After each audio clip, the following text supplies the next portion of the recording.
Beatrice's refusal was not born in those final seconds outside the ballroom.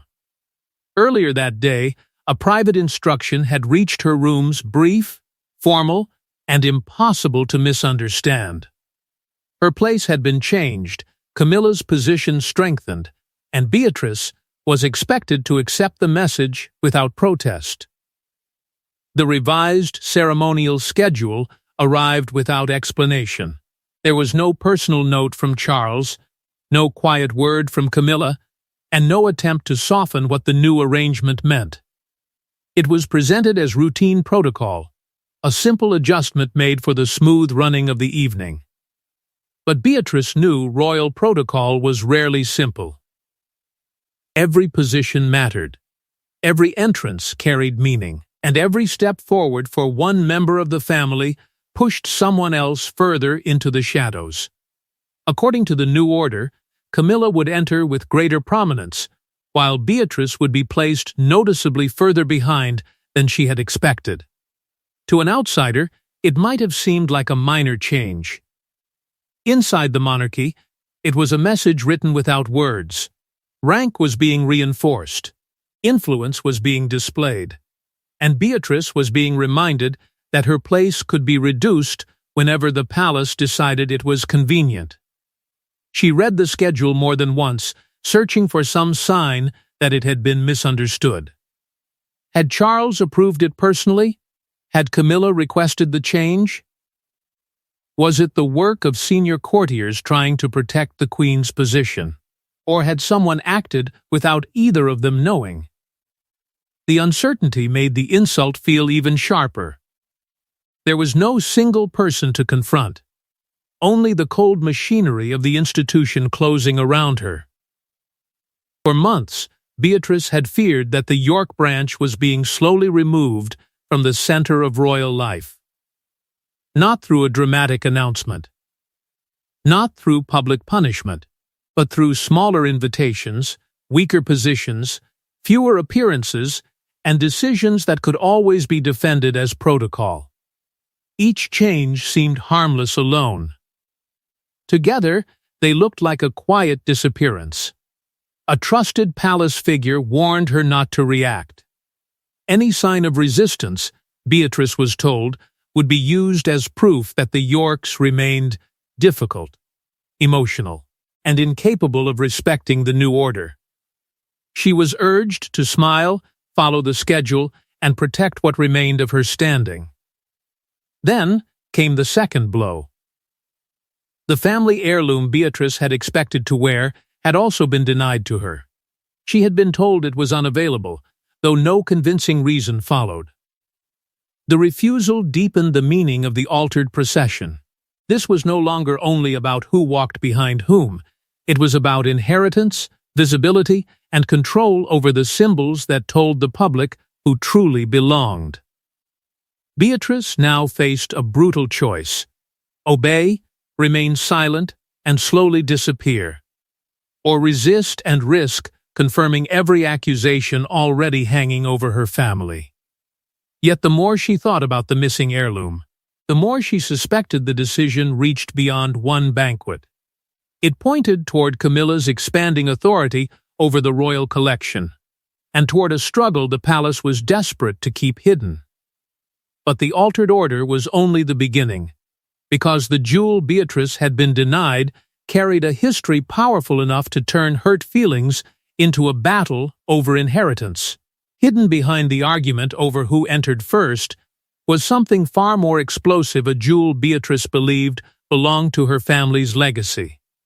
It had not been lost, damaged, or forgotten. It had been withheld, and the reason given to her suggested that Camilla now controlled more than ceremony. The piece at the center of the dispute was a historic diamond ornament tied to an earlier royal generation. Beatrice had not asked for it simply because it was beautiful. To her, it represented continuity. It carried memories of her grandmother, of a royal family that once felt more familiar, and of a place within the institution that Beatrice feared was slowly vanishing. She had requested permission to wear it at the state banquet, believing the occasion was important enough to justify its return. But royal jewels were never treated like ordinary family possessions. Bloodline alone did not guarantee access. Permission mattered. Precedent mattered. And, above all, the quiet judgment of those controlling the collection mattered. The response Beatrice received was brief. The ornament was unavailable. No damage had been reported. No restoration was required. Instead, she was told it had been reserved for a future appearance connected to Camilla. That explanation changed everything. The banquet was no longer simply a formal evening with a difficult procession order. It had become a display of power. Camilla would stand ahead of Beatrice, enter with greater authority, and retain control over a jewel Beatrice believed carried part of her own family history.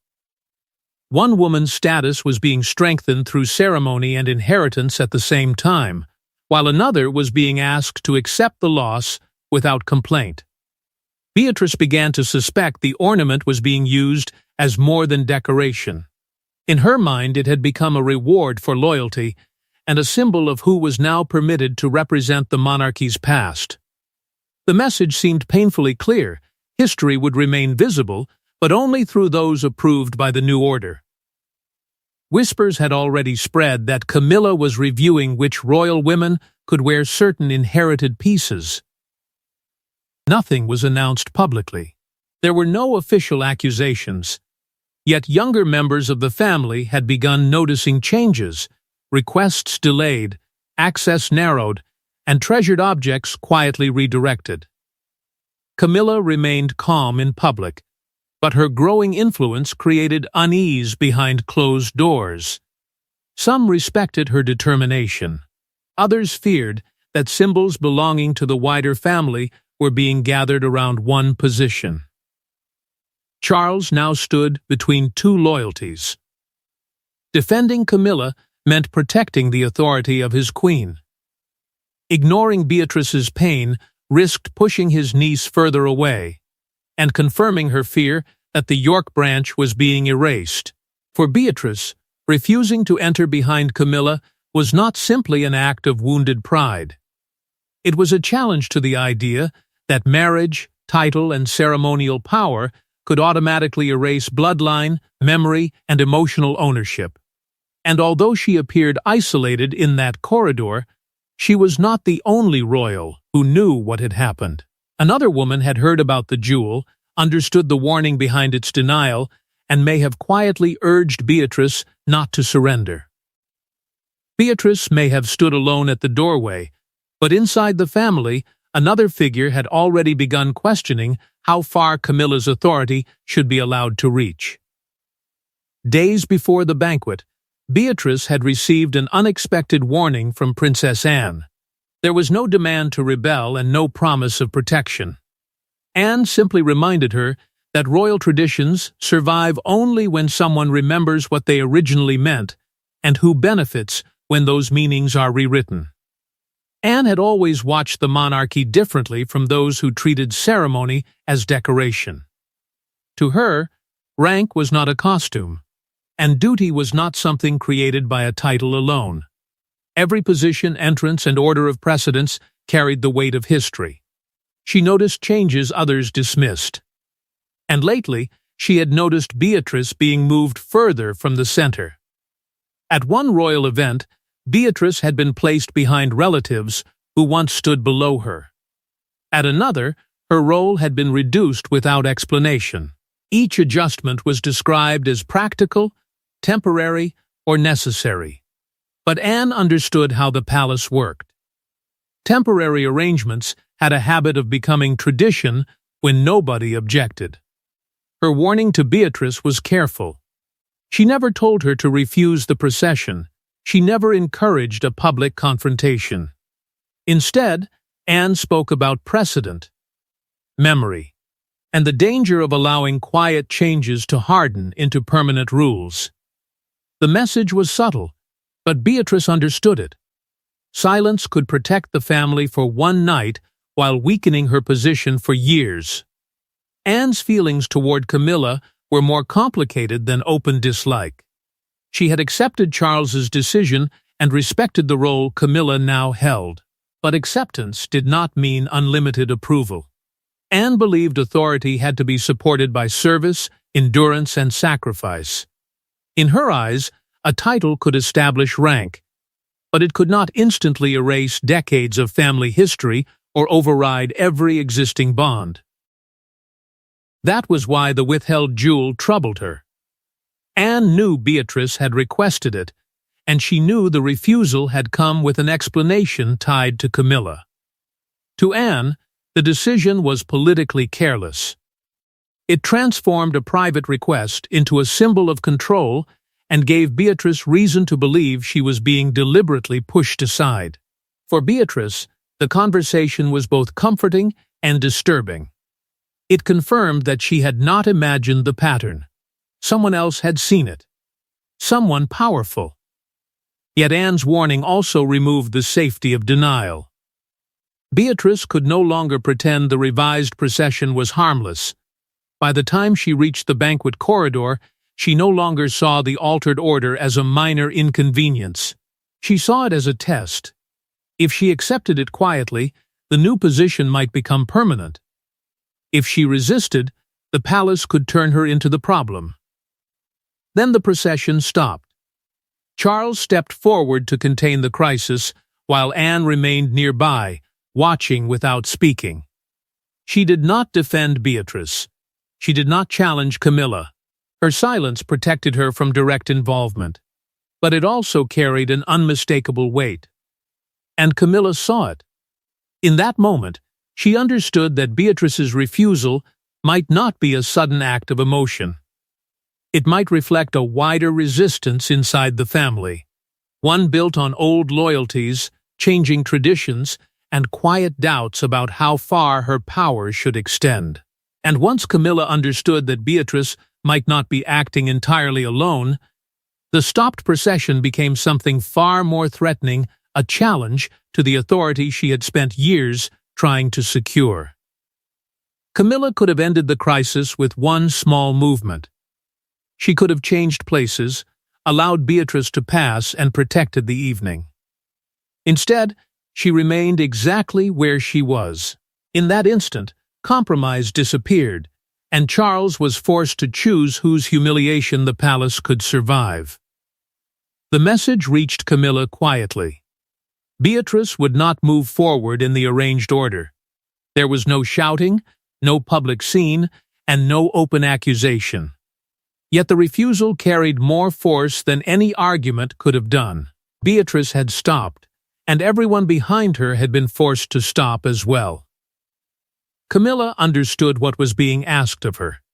One step aside could release the pressure and allow the procession to continue. But to her, that step would not look generous. It would look like surrender. She had spent years fighting for recognition, acceptance, and a place that many believed she would never hold. Now that her position had finally been secured, she feared that even one concession would invite further challenges. If Beatrice could alter the order by refusing to obey it, what would stop another royal from doing the same at the next ceremony? So Camilla remained still. Beatrice was equally determined. She believed moving forward would mean accepting far more than a temporary arrangement. It would mean accepting that her bloodline, memories, and connection to the royal past could be pushed aside whenever the new court demanded it. Charles stood between them, caught in a conflict neither woman would name openly. Senior staff began exchanging urgent instructions. Alternative entrances were discussed. Smaller groups were considered. Every solution had the same purpose: prevent the waiting guests from realizing that the royal family had reached a breaking point before the banquet had even begun. The contrast was brutal. Camilla was defending the status she had fought decades to achieve. Beatrice was defending a legacy she feared was being taken from her piece by piece. Both believed stepping back would cost them something permanent. Charles turned to Beatrice and asked her to continue. His voice was controlled, but this was no longer simply the king enforcing protocol. It was an uncle trying to stop a family wound from opening in public. Beatrice did not raise her voice. She mentioned the changed procession order. Then she mentioned the jewel. Those few words forced Charles to face the truth behind the refusal. This was not only about who entered first. It was about who controlled the family's inherited symbols, who could claim its history, and who was expected to disappear without protest. Camilla heard the accusation beneath Beatrice's words. To her, it sounded as though Beatrice was claiming she had taken control of something that belonged to the wider family. The tension hardened. No one moved. By then, the delay could no longer be dismissed as a brief pause. Household officials were watching. Guests beyond the doors were beginning to wonder why the procession had not started. Charles looked toward the entrance and made his decision. The main doors were ordered shut. The doors closed before the banquet could begin, and behind them Charles prepared a solution that would protect the crown for the evening but wound the family long after the final guest had gone. Charles did not force Beatrice forward, and he did not ask Camilla to surrender her place. Instead, he abandoned the original procession entirely. Within minutes, a new entrance was created, the official order was quietly rewritten, and every royal involved understood that the king had chosen concealment over resolution. The instruction moved through the corridor in low, controlled voices. The procession would no longer enter as one formal line. It would be divided into smaller groups, each using a different route, each timed carefully enough to make the change appear deliberate. What had begun as a family standoff was now being managed like a threat to the institution itself. Charles and Camilla would still enter through the principal doors. Her precedence would remain visible. No guest would see her step aside, and no official record would suggest that her position had been challenged. Publicly, the authority of the Queen would survive untouched. Beatrice, meanwhile, was redirected to another entrance with several members of the wider family. She would not be required to follow behind Camilla. She had refused the arrangement, and in the end, the arrangement had changed. The solution worked. But it solved nothing. Camilla had been protected in front of the room, yet she knew Beatrice's resistance had succeeded in altering the king's plan. That truth cut deeper than any public embarrassment. Beatrice had discovered that refusing to move could force the palace to move around her. For Beatrice, the relief was immediate, but bitter. She had not been made to submit. She had defended the line she believed the palace had crossed. Yet she also knew she had challenged Charles during one of the most carefully controlled moments of the evening. The king had spared her public humiliation, but his silence carried a warning. This would not be forgotten. Charles felt the damage from both sides. A private grievance over rank and a royal jewel had disrupted a state occasion. The family's internal wounds were no longer staying behind closed doors. They were beginning to shape official ceremonies, force emergency decisions, and threaten the disciplined image the monarchy depended upon. That was his deeper fear. The crown could survive disagreement, but not endless competing loyalties. Camilla defended her authority. Beatrice defended her bloodline. Anne guarded tradition. Other relatives watched, measured, and quietly chose sides. The royal family was beginning to look less like one institution and more like rival courts held together by protocol. Charles ordered staff to gather every copy of the original procession plan. Notes were removed. Revised schedules replaced earlier versions. No written detail was to remain that could expose how suddenly the order had changed. But one copy could not be found. By the time the banquet began, the room appeared calm. The entrances were complete, the speeches proceeded, and every royal face carried the expected composure.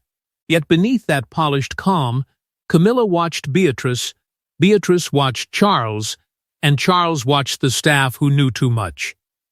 The guests saw a flawless banquet, but behind the speeches and polished silver, the altered procession had already created new alliances, and one dangerous piece of evidence was beginning to move beyond palace walls. By the next morning, someone outside the inner circle had seen the original procession order. The markings were clear. The last-minute changes impossible to hide. What began as a silent refusal now looked like proof of a divided court, and the palace had no explanation ready. At first, the document moved quietly among royal correspondents and well-connected insiders. Some had seen an image. Others had received a detailed description of the original order, complete with names, positions, and handwritten alterations. The difference between what had been planned and what guests actually witnessed was too obvious to dismiss. Someone had changed the procession at the final moment, and the palace had gone to extraordinary lengths to hide why. Competing explanations appeared almost immediately. One source suggested illness, another pointed to security concerns, a third blamed confusion among ceremonial staff.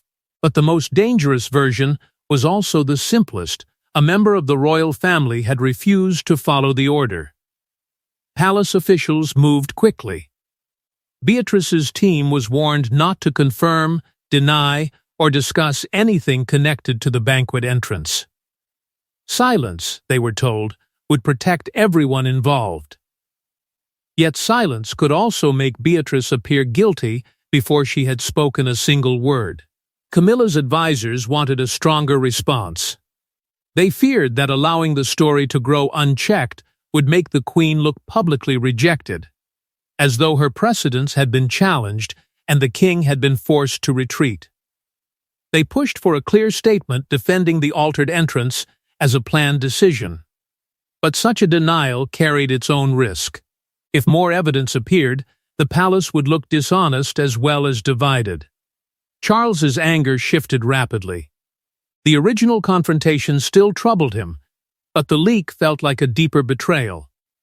A private family crisis had become confidential household material, and confidential material had escaped palace control. To Charles, that suggested someone inside the system had chosen a side. Suspicion soon fell on staff connected to the York household. The assumption was convenient and damaging. Beatrice had challenged the order, so those around her were treated as the most likely source. Her position worsened before any proof had been found. Anne privately warned Charles against acting too quickly. Punishing Beatrice for a leak without evidence, she argued, would make the palace look fearful and unfair. It would also confirm the growing belief that the York branch was being disciplined through suspicion rather than facts. Beatrice understood the danger. Depending on who controlled the story, she could be presented as a woman defending her family's legacy or as a disruptive royal who had embarrassed the king during a state occasion. Then, the questions turned toward the withheld jewel. Had Beatrice been deliberately denied the heirloom? Had the procession been changed to reinforce Camilla's authority? The two disputes were now merging into one explosive accusation. Camilla responded by pressing for tighter, more formal control over future ceremonial arrangements. No last-minute uncertainty. No private challenges. No room for resistance. Before midday, Beatrice received the summons. Charles wanted to see her alone. No advisors. No family allies. This time, there would be nowhere to hide behind protocol. The procession had lasted only minutes, but its consequences were now reaching into Beatrice's future, and when Charles called her in alone, she knew the real confrontation was finally about to begin. By the next morning, someone outside the inner circle had seen the original procession order. The markings were clear, the last-minute changes impossible to hide. What began as a silent refusal now looked like proof of a divided court, and the palace had no explanation ready. At first, the document moved quietly among royal correspondents and well-connected insiders. Some had seen an image. Others had received a detailed description of the original order, complete with names, positions, and handwritten alterations. The difference between what had been planned and what guests actually witnessed was too obvious to dismiss. Someone had changed the procession at the final moment, and the palace had gone to extraordinary lengths to hide why. Competing explanations appeared almost immediately. One source suggested illness, another pointed to security concerns, a third blamed confusion among ceremonial staff. But the most dangerous version was also the simplest. A member of the royal family had refused to follow the order.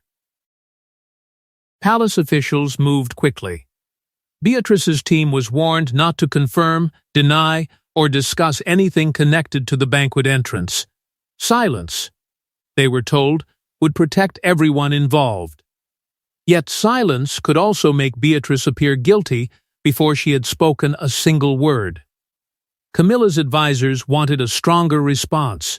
They feared that allowing the story to grow unchecked would make the queen look publicly rejected, as though her precedence had been challenged and the king had been forced to retreat. They pushed for a clear statement defending the altered entrance as a planned decision. But such a denial carried its own risk. If more evidence appeared, the palace would look dishonest as well as divided. Charles's anger shifted rapidly.